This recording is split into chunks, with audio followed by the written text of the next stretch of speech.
For the second objective of this related rate problem, we're going to be solving some real life related rate problems. Up until this point, all we've done is we've had some very contrived situations where I gave you the equation and then we had to implicitly differentiate it with respect to time, and then we plugged our values in. Most of the time, however, that related rate equation is something you got to come up with. Here, let's take a look at the warm-up question we started this whole entire thing with. Okay, so remember that oil was leaking from a pipeline on the surface of a lake and forms an oil slick whose volume increases at a constant rate of 2,000 cubic centimeters per minute. The oil slick takes the form of a right circular cylinder with both its radius and its height changing with time.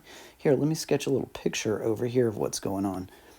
So our oil slick, it's not exactly just a circle. It's making a cylinder.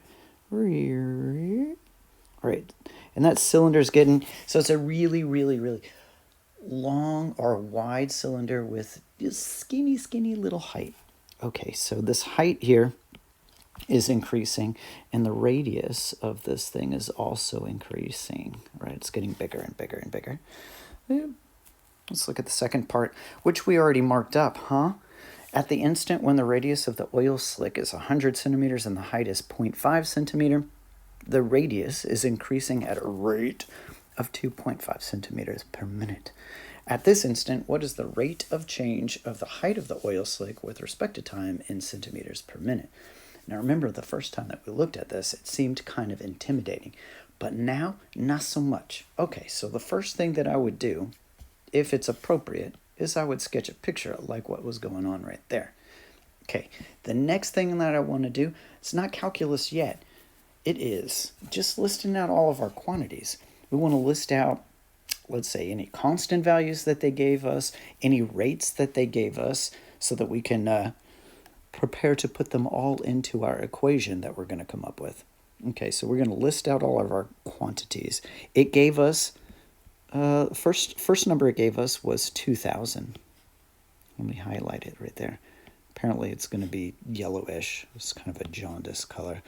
Okay, 2,000 cubic centimeters per minute. Hey, let me highlight that part too, because it indicates that it is, in fact, a rate. And I'm going to write that thing as a dV dt in Leibniz notation. 2,000 cubic centimeters per minute. I think it was in minutes. Okay, let's see. What is the next? There were no other numbers in that first part. Then we had radius is 100 centimeters. And notice that at this is at a particular instant, right? So at the instant when the radius is 100 centimeters. This is not really a constant value. I'm not going to stick this number in until after I differentiate. So sub after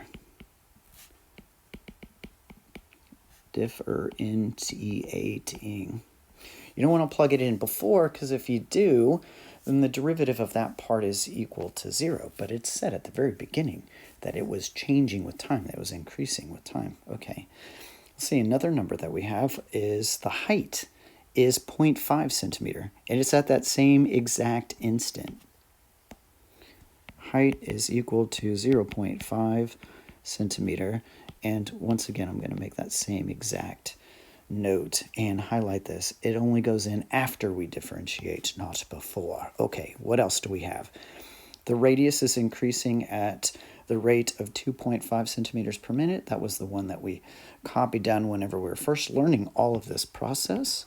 So a d r dt is equal to, what was it, 2.5? Increasing, so positive 2.5 centimeters per minute.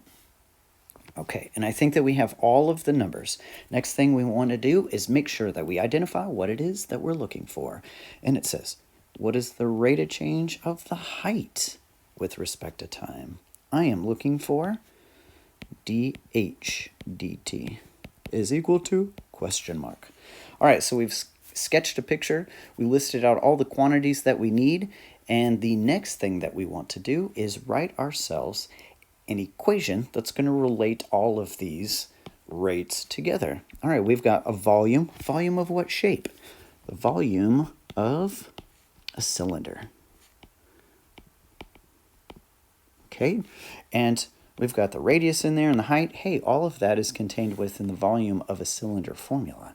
Let's write it. So the next thing I want is my related rate equation.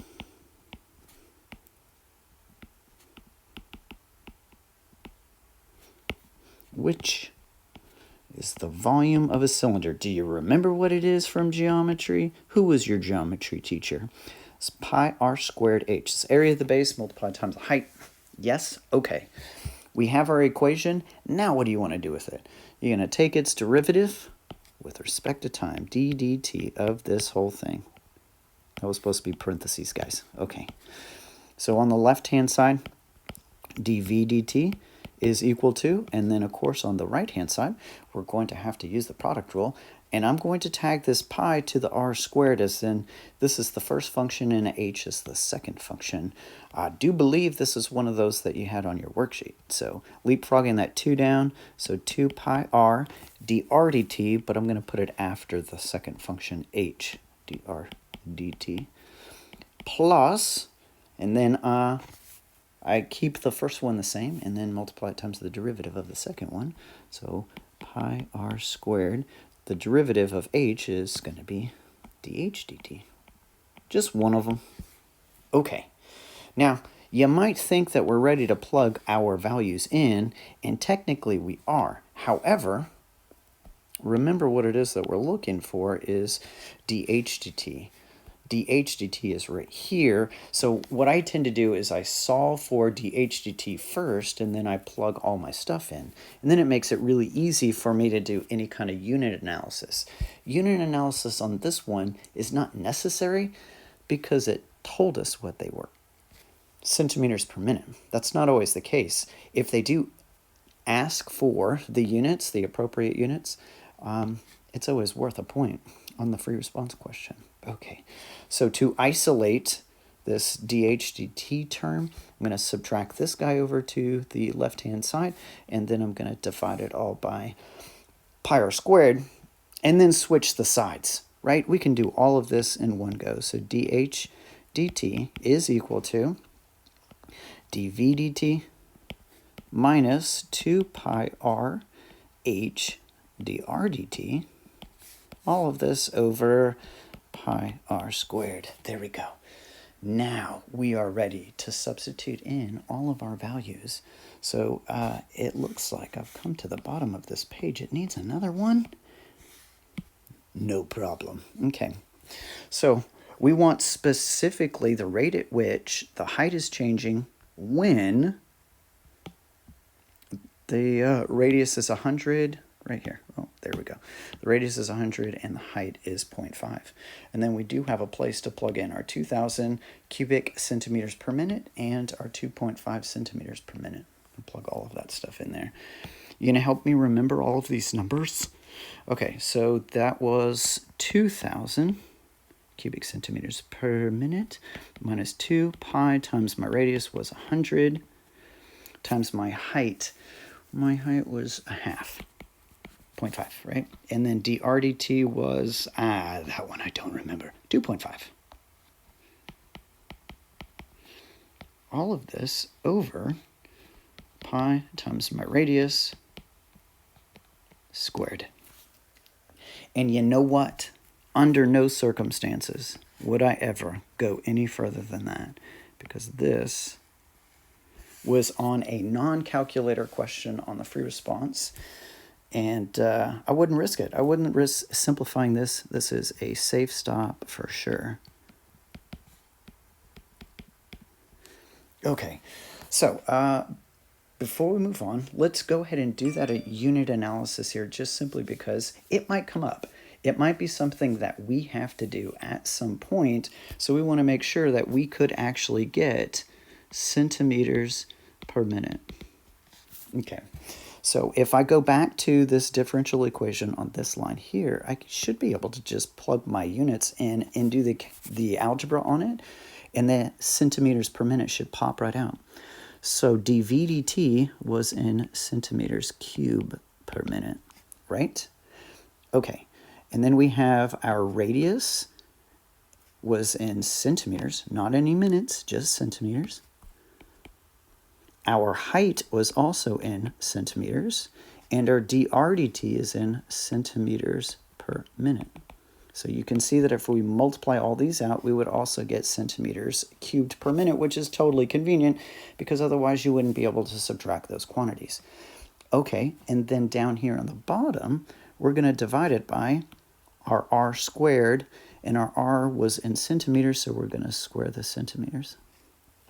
And so now you can see that I have centimeters cubed per minute divided by centimeters squared, which would in fact lead us to centimeters per minute. All right, so I can do the unit analysis on the equation. The other thing that I could have just thought for a minute and gone, hey, my height is in centimeters and my time is in minutes, and got the units that way if I needed to. Okay, now, before I end this video, because it's not long enough yet, I'm going to come over here and let's take a look at the scoring guideline here. So the part that we answered on this question 3 is the start of the non-calculator part, was specifically A. And so here is A, and A had 4 points. And notice that it gave us a point for just simply listing the two rates. dVdt is equal to 2,000 and dRdt was equal to 2.5. Fantastic. All right, and then it gave us 2 points for writing an expression for dVdt. In other words, we just had to implicitly differentiate with respect to time, the volume formula. Now, I'm going to call your attention to something. Notice that right there, it gave you the equation. And they decided long ago that they were going to do that because otherwise then it stops being so much a calculus test and has to be like a geometry test or something like that. Okay, so they gave you that equation. That was really handy. Okay, and then finally the last point was for the answer. And of course they did simplify their answer, but right before that, they have a non-simplified version of it just simply because you didn't have to. You could have safe stopped that because it was a non-calculator part of the question. Okay, well, there you go. Now, I do want to just call your attention to the other two parts. If you take a look at each one of them, Part B and Part C are about things to come. So we couldn't, at this point, answer the entire free response question because Part B needs what we're going to do in the next unit, which is about minimums and maximums. As you can see, what's the maximum volume? Oops, here, let me see if I can highlight that. Oh, there we go. What's the maximum volume, and justify your answer? That's going to happen with either the closed interval test or the first derivative test under certain circumstances.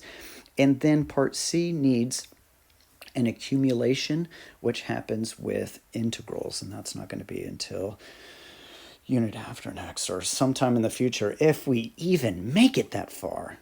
Sure we will. Okay, all right, that I think I'm going to call this one done.